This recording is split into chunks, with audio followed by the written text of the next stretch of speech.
NCP also is going to bear that tag that they allied with Jamaat.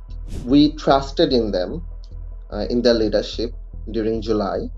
Um, but they broke that trust. Especially your trust, you were part of it for just a day. So, say Jamaat and the NCP come to power after this election, what do you think will happen next? Eventually, this alliance will be broken.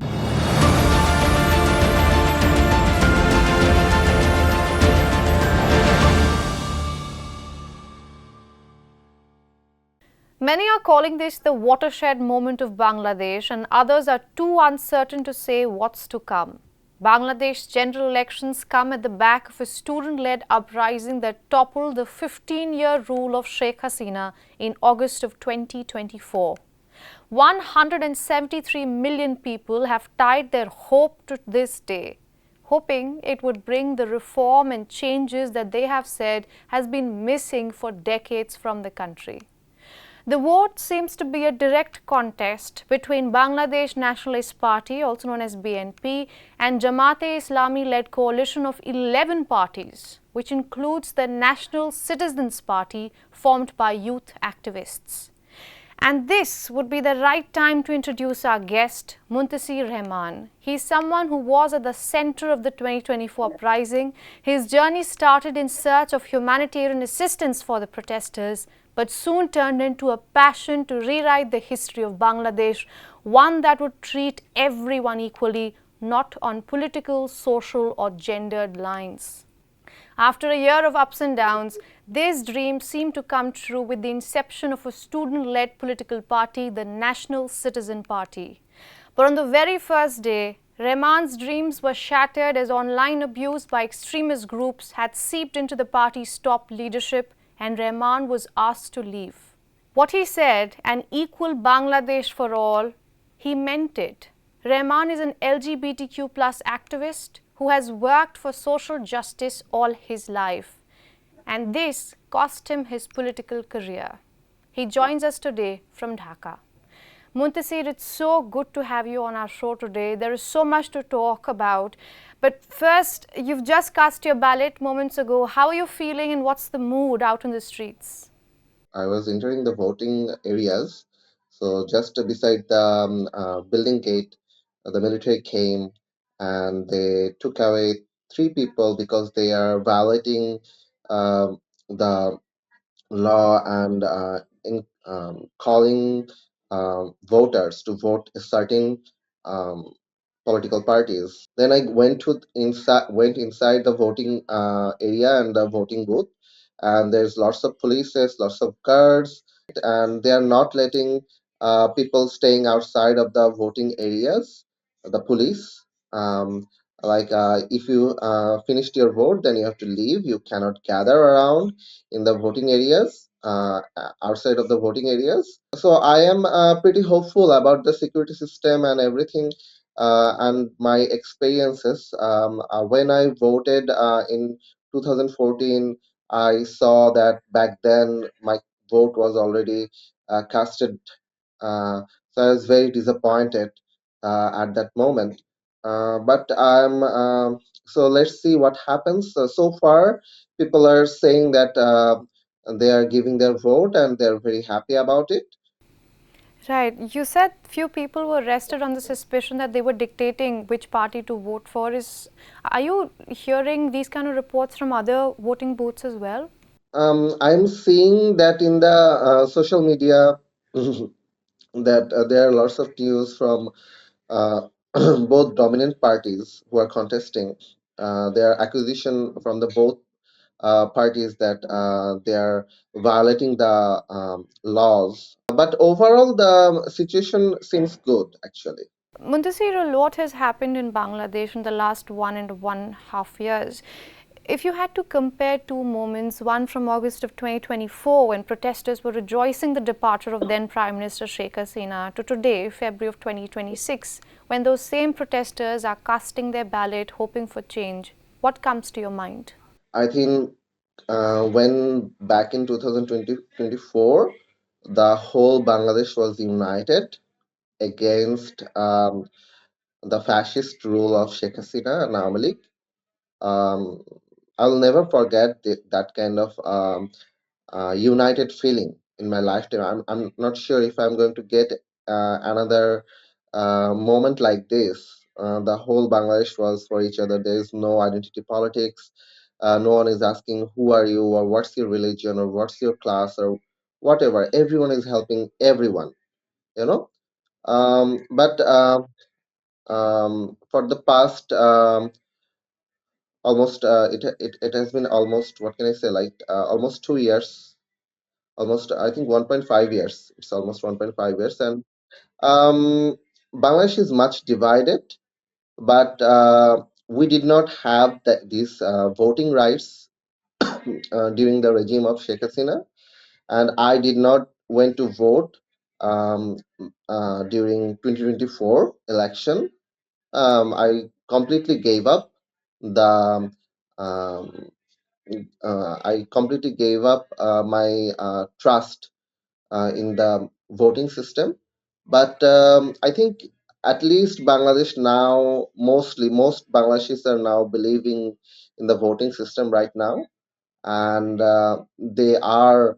My friends are also went to their districts to give their votes, and this I haven't seen anything like this in the past last three votes. That is the moment of achievement for us as a nation also.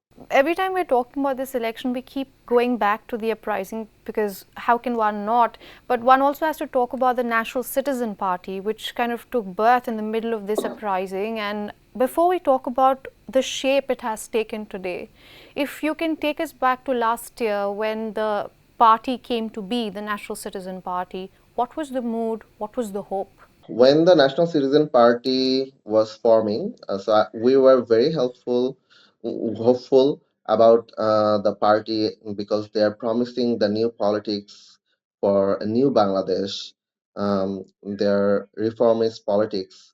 But we're very hopeful like what they will bring, and we hope that they will get out of that corruption cycle and that violent political cycle, um, and they will give Bangladesh something new.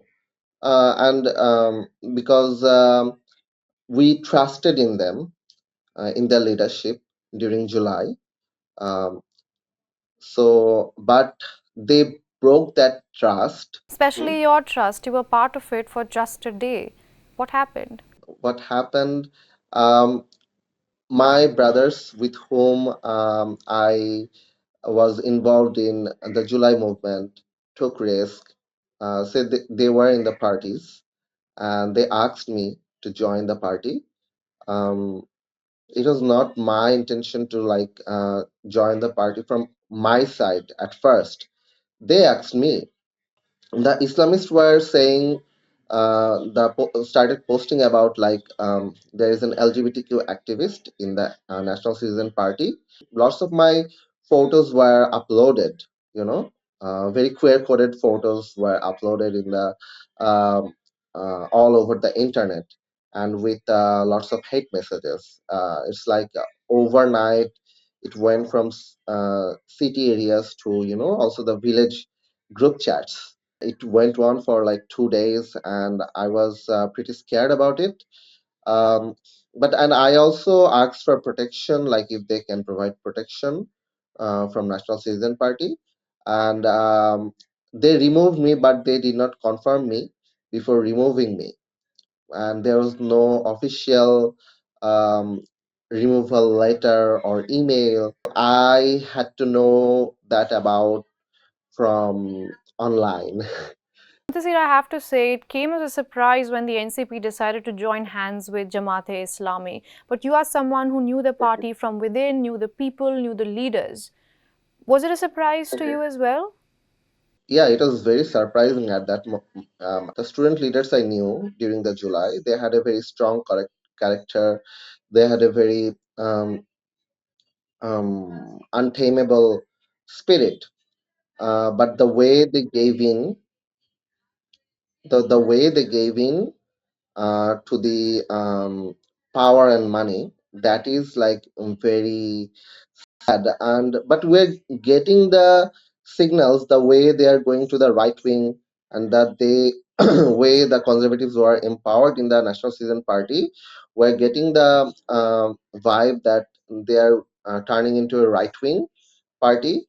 um, and this is not the decision of all the party members, because lots of party members left after that decisions. They were also not aware about the decision of joining Jamaat. Muntasir, but one has to think about this that Jamaat-e-Islami comes with a lot of baggage, controversial baggage. It has been known for anti-liberation, it stands for anti-women, and there is so much of corruption allegations that are going on across the party.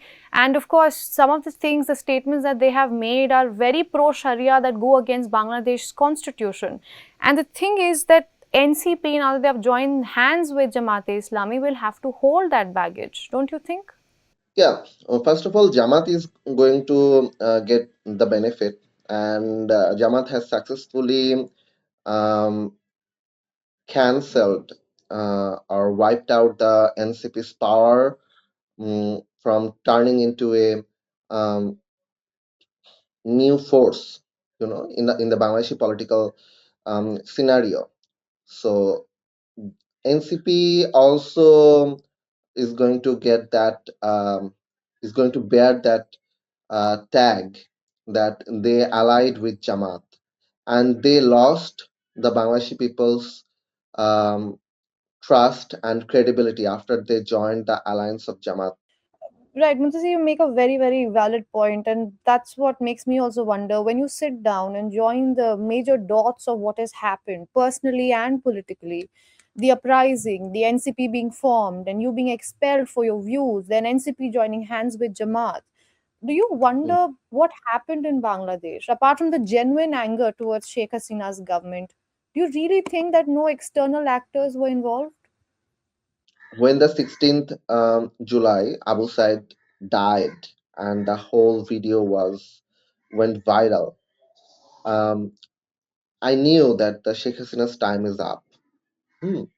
From just looking at that video and the way everyone got concerned and started talking about it, that I haven't seen uh, in my life like that, and that escalated. And the way people came out from the from their houses to join the protest and join the uprising, uh, gave their life, gave their blood for this, for their against the regime. That was unprecedented, and I there is no external forces could do that. So you think all of that separation happened from within, no external forces? One of the stakeholder of the July uprising is Jamaat Shibir, which we don't know knew before, because they were very, what can I say, undercover. Shibir was formed after the Bangladeshi Liberation War, but it was formed from the student wing of the Jamaat-e-Islami.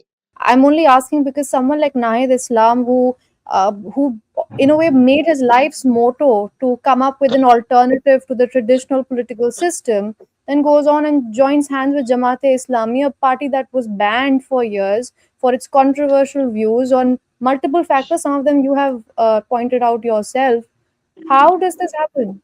It happened because there is no democratic system and proper consultation with the grassroots and every members in the party and the top leaders, who are mainly Jamaat leaning. They were very undecided about who to join, what to do. Sometimes they want to join alliances with BNP, sometimes they want to join alliances with Jamaat, sometimes they want to be a third force. They are always following the populist narrative, but they never thought about doing what is right. So, say Jamaat and the NCP come to power after this election, what do you think will happen next? Eventually this alliance will be broken, because they are saying that this is an electoral alliance, this is not an ideological alliance. So and there is lots of separation going on in the party. If they do not do well in this election, and there is still anti-Jamati people in this NCP, the National Citizen Party. So eventually there will something. I'm assuming there will something happen, and the alliance will broke. One of the major reforms that was promised, at least, was the electoral reform. The reason the election was delayed for as long as it was because we were told that the election commission has been compromised and it needs to be completely revamped. But now that we look at the ballot, Muntasir, you see that Awami League is missing from the ballot, and what former Prime Minister Hasina was constantly accused of doing, silencing her opponents, banning Jamaat. The current election shows the same flavor. So, what are we missing? What has changed?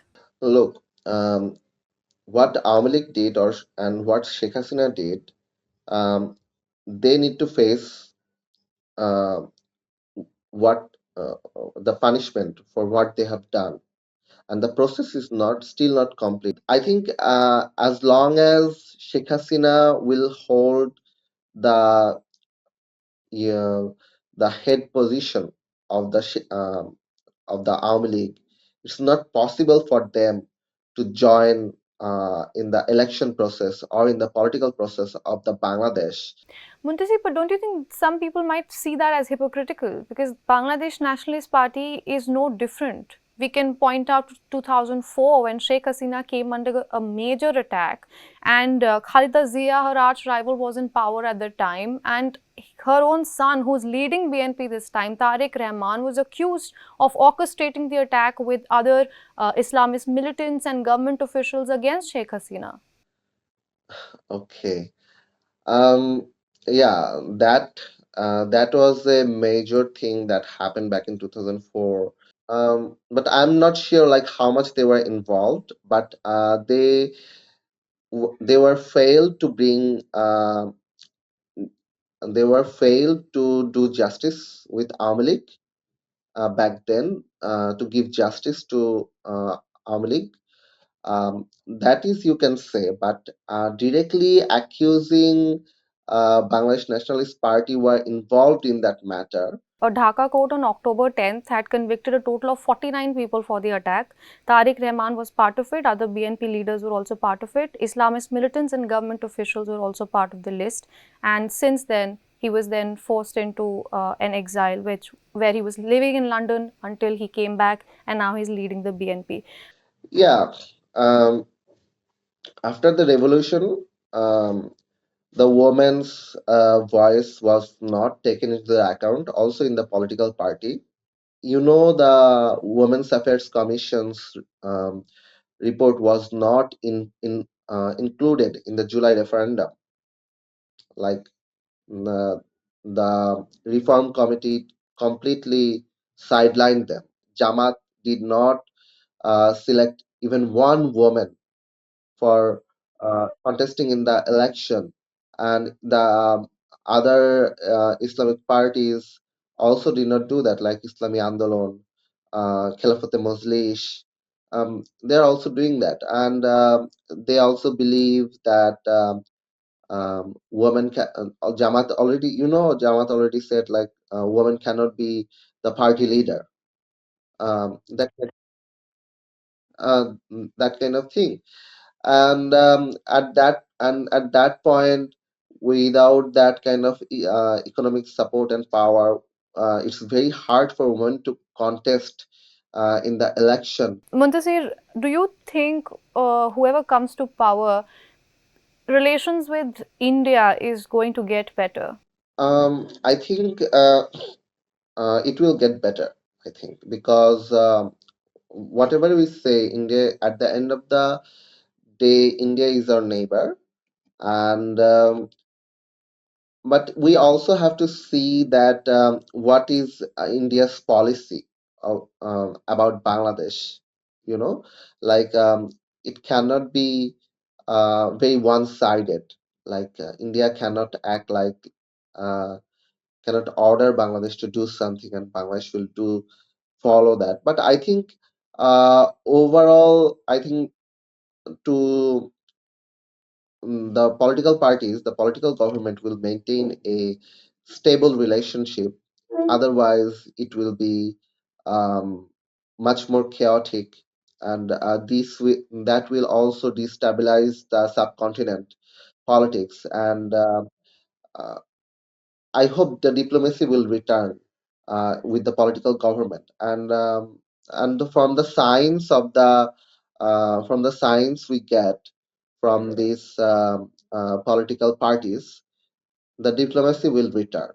All right, that brings in hope. Muntasir, thank you so much. After speaking to you, it seems like Bangladesh is definitely entering a defining chapter. What that chapter will be, how it will look, is something we look forward to seeing. Muntasir, thank you so much again for joining us on Hindustan Times and taking out the time to speak with us. Thank you. Thank you for inviting.